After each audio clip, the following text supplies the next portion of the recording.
ហេតុអ្វីកសិករនៅអឺរ៉ុបដុតកង់ឡានបេសកពេញផ្លូវសាធារណៈកសិករអឺរ៉ុបរាប់ពាន់អ្នកត្រាក់ទ័ររបស់ពួកគេប្រហែល 1,000 គ្រឿងនិងបាតុករផ្សេងប្រហែល 8,000 នាក់មកពីប្រទេសបែលហ្ស៊ិកអ៊ីតាលីបារាំងអេស្ប៉ាញនិងអាល្លឺម៉ង់បានប្រមូលផ្តុំគ្នានៅទីក្រុងប្រូចសែលដើម្បីតវ៉ាប្រឆាំងនឹងកិច្ចព្រមព្រៀងពាណិជ្ជកម្ម EU Mercosur ដែលត្រូវបានកំណត់ពេលឲ្យស្របគ្នានឹងកិច្ចប្រជុំកំពូលរបស់មេដឹកនាំ EU របៀបដែលវាបានប្រែក្លាយទៅជាអំពើហិង្សាការហែកក្បួនភាគច្រើនគឺសន្តិភាពប៉ុន្តែស្ថានភាពកាន់តែធ្ងន់ធ្ងរឡើងនៅជិតសភាអឺរ៉ុបកសិករបានដុតសម្បកកង់ឡាននិងស្មៅហើយគប់មើមកសិផលទៅលើប៉ូលីសដែលបានឆ្លើយតបដោយឧស្ម័នបង្ហូរទឹកភ្នែកធ្វើឲ្យផ្លូវពោរពេញដោយផ្សែងខ្មៅជនបំផ្លាញទ្រព្យសម្បត្តិមួយចំនួនក៏បានវាយបំបែកបង្អួចនៅអគារសភាផងដែរ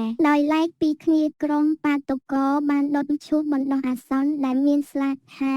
កសិកម្មហើយអ្នកតវ៉ាម្នាក់ត្រូវបានឃុំខ្លួនមួយរយៈខ្លីជាមួយនឹងក្បាលនិងដៃគេប្រឡាក់ឈាមទោះបីជាមិនមានរបាយការណ៍អំពីរបួសធ្ងន់ធ្ងរក៏ដោយហេតុអ្វីបានជាកសិករខំសម្បត្តិពួកគេខ្លាចថាកិច្ចព្រមព្រៀងនេះនឹងអនុញ្ញាតឲ្យសាច់គោស្ករអង្ករទឹកឃ្មុំនិងសន្តិសៀងមានតម្លៃថោកជាងពីអ្នកផលិតអាមេរិកខាងត្បូងដែលប្រឈមមុខនឹងច្បាប់មិនសូវតឹងរ៉ឹងជាពិសេសលើថ្នាំសម្លាប់សត្វល្អិតដែលត្រូវបានហាមឃាត់នៅក្នុងសហភាពអឺរ៉ុបដែលធ្វើឲ្យកសិករអឺរ៉ុបខាតបង់រឿងខាងក្រោយនយោបាយការតវ៉ាបានដាក់សម្ពាធលើកិច្ចប្រជុំកំពូលខណៈដែលមេដឹកនាំបានជជែកវែកញែកអំពីជោគវាសនានៃកិច្ចព្រមព្រៀងផែនការសម្រាប់ប្រធានគណៈកម្មការអឺរ៉ុបក្នុងការហោះហើរទៅកាន់ប្រទេសប្រេស៊ីលនៅចុងសប្តាហ៍នោះដើម្បីចុះហត្ថលេខាលើកិច្ចព្រមព្រៀងនេះត្រូវបានធ្លាក់ចូលទៅក្នុងការសង្ស័យបន្ទាប់ពីប្រទេសអ៊ីតាលី